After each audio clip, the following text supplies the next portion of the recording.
I have an enormous amount of sympathy for that reaction to my video about disaster utopias, but I would say that I actually think COVID is a perfect example of people really coming together to help each other out while the government also completely failed us.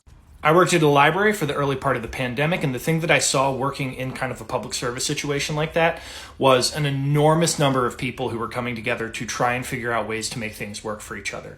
One of the things that we had a teacher, the school librarian in the nearby school, who literally drove around town she only had 10 Wi-Fi hotspots, and a bunch of the kids who had to work online didn't have access to internet. So she literally just spent all day driving from house to house to house to house to house, dropping off Wi-Fi hotspots so these kids would be able to access the internet and actually use their schooling.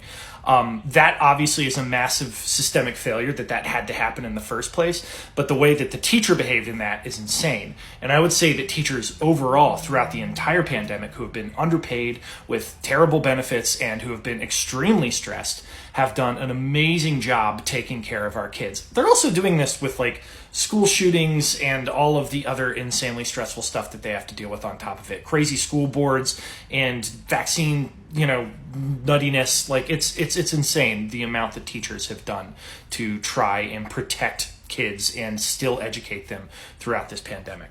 The other easiest thing to point out is doctors and nurses. The amount that healthcare workers did to try and they literally saved tens, if not hundreds of thousands of lives.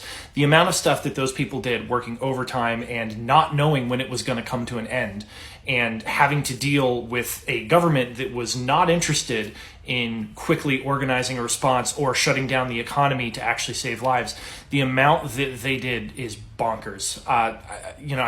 My cousin became a nurse a month before COVID started, and he just didn't get to do anything for a long time, but he did it, and a lot of people's lives were saved. We could talk about the people that picked up our trash. We could talk about the people that worked at our grocery stores. We could talk about librarians. We can talk about the people that worked in food kitchens. We could talk about the mutual aid networks that sprung up to give people, as much, food and resources as possible. We could talk about the people that gave away the money that they got from the government to people that needed it more. There were just millions of instances of people being great during COVID. And I think it's important not to conflate system failure in the problems with capitalism and with a society that's built to benefit the powerful with the failure of people, because this was an issue of our system failing, not with people and human nature failing. If COVID was weird because COVID was a disaster which actually forced us to be apart, which is not what we naturally do during a disaster. But we still found ways to come together. We still found ways to keep in touch and to take care of each other. It's just what we do.